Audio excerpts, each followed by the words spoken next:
Hello everyone, आप लोगों का एक बार फिर से प्रथम क्लासेस के यूट्यूब चैनल में बहुत बहुत स्वागत है। आज हम लोग एक छोटा सा टॉपिक करने वाले, वीडियो बहुत छोटा रहेगा, है ना। और ये टॉपिक जो है यानी पंचप्रयाग, है ना। पंचप्रयाग धार्मिक दृष्टिकोण से तो महत्वपूर्ण है ही, और हम लोग धार्मिक दृष्टिकोण से इसको जानते भी हैं, है ना। लेकिन ये एग्ज़ाम के दृष्टिकोण से भी महत्वपूर्ण हो जाता है। खास करके जो प्रयाग हैं, वहाँ जो नदियाँ आकर के मिलती हैं, उन नदियों से एग्जाम में सवाल अक्सर पूछ लिए जाते हैं। बहुत सारे एग्जाम्स में आप इसके क्वेश्चंस देखेगी भी होंगे। जो लोग नए हैं उनको नहीं पता है, तो यहाँ से भी क्वेश्चंस पूछे जाते हैं एग्जाम में, आप ये ध्यान रखिए। खास करके नदी के बारे में ही क्वेश्चन पूछा जाता है कि प्रयाग का नाम दिया जाता है और वहाँ पर कौन सी नदी आकर के मिलती है, कौन से रिवर का वो कॉन्फ्लुएंस है, उसके बारे में आपसे सवाल पूछता है। देखिए, प्रयाग में 5 प्रयाग तो उत्तराखंड में, यहाँ जो हम लोग बात करने वाले हैं वो आपका उत्तराखंड में जो प्रयाग है ना, जो आपका उत्तराखंड है, वहां पर जो पंच प्रयाग हैं, 5 प्रयाग उत्तराखंड में ही है और उसी के बारे में हम लोग बात करने वाले हैं। लेकिन एक प्रयाग आपको पता है, बहुत फेमस है, प्रयागराज, उसका नाम भी हो गया इलाहाबाद में। इलाहाबाद पहले नाम था, अब प्रयागराज हो गया है, जहां पर गंगा, यमुना और एक सरस्वती नदी का इसको संगम कहा जाता है ना। संगम के दृष्टिकोण से सबसे पवित्र उसी को माना जाता है। बट उसको हटा दें, है ना, तो उसके अलावा 5 प्रयाग हैं जो पांचों उत्तराखंड में है, और इससे अक्सर एग्जाम में क्वेश्चन रहता है जहां बच्चे कंफ्यूज हो जाते हैं। तो जल्दी से हम लोग इसको देखते हैं कि इसमें क्या क्या है, ठीक है। बाकी वही चीज ऊपर लिखा हुआ है, इंग्लिश में लिखा हुआ है, देख सकते हैं कि जो पंच प्रयाग है, 5 कॉन्फ्लुएंस है, वो एक बहुत ही पवित्र होलिएस्ट कॉन्फ्लुएंस है आफ्टर प्रयाग इन प्रयागराज, है ना। प्रयागराज को छोड़ दे तो उसके बाद जो है सबसे पवित्र प्रयाग में से ये सब है, ठीक है। पंच प्रयाग उत्तराखंड में मिलता है आपको, ठीक है। और ये अलकनंदा से इसकी शुरुआत होती है। अलकनंदा रिवर, है ना, अभी हम लोग देखेंगे। अलकनंदा रिवर जो कहाँ से, सतोपनाथ ग्लेशियर, यहीं पर बद्रीनाथ है। अगर आप देखेंगे ये बद्रीनाथ, यहीं से आप देखेंगे ये जो नदी आ रही है, ये जो रिवर आप देख रहे हैं, ठीक है, ये रिवर आप देख रहे हैं, ये वाला नदी जो है ये आपका है अलकनंदा, ठीक है, जो बद्रीनाथ से बेसिकली निकलता है। यहां पर आप 4 जो वो धार्मिक स्थल जो हम देखते हैं बहुत पवित्र, है ना, बद्रीनाथ, आपका केदारनाथ, ये गंगोत्री और ये यमुनोत्री, इसको भी देखेंगे। यहां से रिवर निकलती है और वहीं से उसका नाम भी पड़ा है ना। ये 4 धाम के नाम से भी बहुत ज्यादा प्रसिद्ध है, ठीक है। तो बद्रीनाथ के पास जो है ये सतोपनाथ ग्लेशियर है, वहां से अलकनंदा निकलती है, और अलकनंदा निकलती है और वहीं से उसी क्षेत्र से जो है एक निकलती है जिसको बोलते हैं धौली गंगा, ठीक है। और धौली गंगा और अलकनंदा के जो ये संगम है, ठीक है, अलकनंदा को विष्णु गंगा भी कहा जाता है, ठीक है। तो आप ये भी ध्यान रख सकते हैं, ठीक है, उसको पहले विष्णु गंगा भी कहते हैं।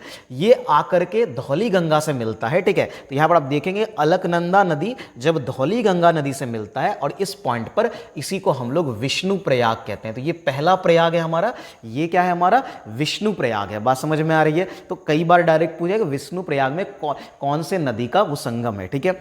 तो हमारा हो जाएगा कौन सा, अलकनंदा और धौली गंगा। तो बिहार एसएससी में भी क्वेश्चन पूछा गया है इससे, ठीक है।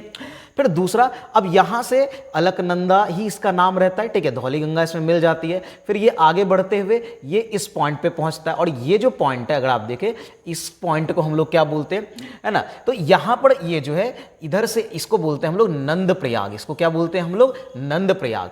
क्यों नंद प्रयाग बोलते हैं, तो अलकनंदा जो है, यहां एक नदी है नंदाकिनी, ठीक है, और इस नंदाकिनी से मिलती है, और इसको हम लोग बोलते हैं नंद प्रयाग। क्या बोलते हैं इसको, तो दूसरा हमारा जो संगम यहां पर हो गया वो है नंद प्रयाग, जो अलकनंदा और नंदाकिनी, आप यहां पर देख सकते हैं, अलकनंदा और नंदाकिनी रिवर का जो ये संगम है, इसको हम लोग बोलते हैं। देखिए, अगर आप प्राचीन या पौराणिक कथाओं की माने, ठीक है, तो इसको ये जो बेसिकली नंद प्रयाग देने का एक कारण ये भी बताया गया है कि जो महाराज नंद थे, जो कृष्ण के पालक पिता थे, उन्होंने पुत्र प्राप्ति के लिए यहीं पर, है ना, उपासना की थी, ठीक है। इसलिए भी कहा जाता है कि इसका नाम नंद प्रयाग दिया गया। वैसे नंदाकिनी नदी भी है, तो उसके कारण भी इसका नाम है, ठीक है।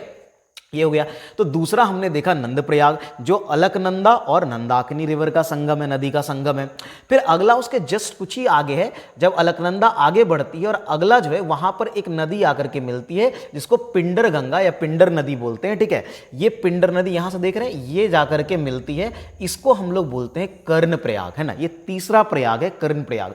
नाम से भी आप देख रहे हैं, महाभारत में एक कैरेक्टर है कर्ण, आपने बहुत नाम सुना भी होगा अगर आपने महाभारत देखा है, और कहा जाता है कि कर्ण जो है वो यहीं पर उन्होंने उपासना की थी, इसलिए इसको कर्ण प्रयाग कहा जाता है, ठीक है। तो कर्ण प्रयाग में कौन सा हो गया, अलकनंदा नदी। देखिए, जितने भी प्रयाग आप देखें उसको याद करने का एक आसान तरीका क्या है, सारे ही प्रयाग में एक नदी कॉमन है अलकनंदा, तो अलकनंदा सब में रहेगा। अब बाकी का आप ऑर्डर याद रखेंगे, पहला धौली गंगा जो विष्णु प्रयाग बनाता है, नंदाकिनी नंद उस नाम से ही नंद प्रयाग बनाता है, और फिर हमारा पिंडार नदी है जो कि कर्ण प्रयाग जो है उसका निर्माण करता है। ठीक है, तो तीसरा हमारा जो है वो हमारा क्या हो गया, तो तीसरा हमारा हो गया कर्ण प्रयाग। ठीक है, तो तीसरा हमने देखा क्या, वो हमारा कर्ण प्रयाग हो गया। अब अगर चौथे की बात करें तो अगला आप यहां पर देख रहे हैं। ठीक है, तो चौथा जो है, अब यहां से एक नदी निकलती है इसको मंदाकिनी बोलते हैं। कहां से, ये जो आप केदारनाथ देख रहे हैं यहां से निकलती है मंदाकिनी नदी। ठीक है, और मंदाकिनी नदी जो है वो अलकनंदा से जहां पर मिलती है, जिस पॉइंट पर मिलती है,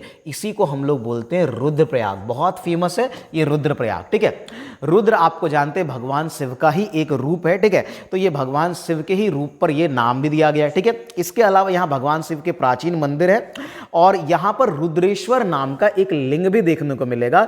और जो केदारनाथ की यात्रा है वो इसी संगम से शुरू होती है ना, ये रुद्रप्रयाग से केदारनाथ की यात्रा शुरू होती है। ठीक है, तो ये रुद्रप्रयाग है, बहुत इंपॉर्टेंट है। कौन सा संगम है, तो रुद्रप्रयाग की अगर बात करें तो ये अलकनंदा है ना, अलकनंदा तो उधर से आ ही रही, और प्लस यहाँ मंदाकिनी नदी है, तो ये अलकनंदा और मंदाकिनी का संगम है। क्लियर है, बहुत आसान है।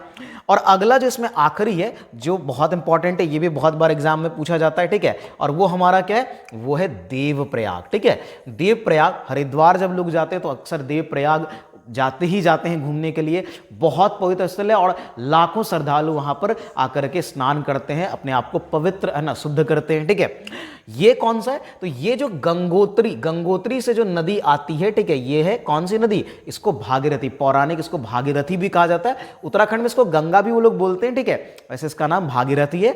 तो भागीरथी, और इधर से तो आप अलकनंदा आ ही रही है, अलकनंदा सब में कॉमन है, पांचों ही प्रयाग में।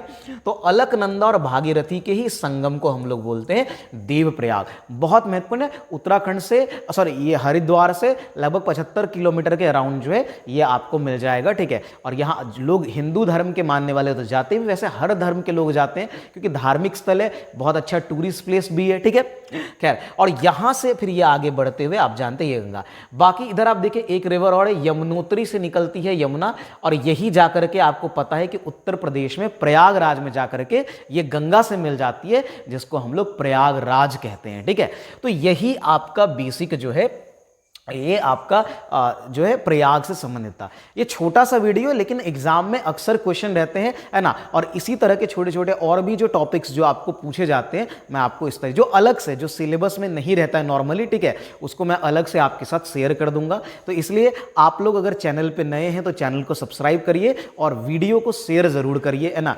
कमेंट करना तो बिल्कुल ना भूलें, आपको जो भी लगता है आप जरूर कमेंट करिए। तो आज के वीडियो में इतना ही। जय हिंद, जय भारत, धन्यवाद।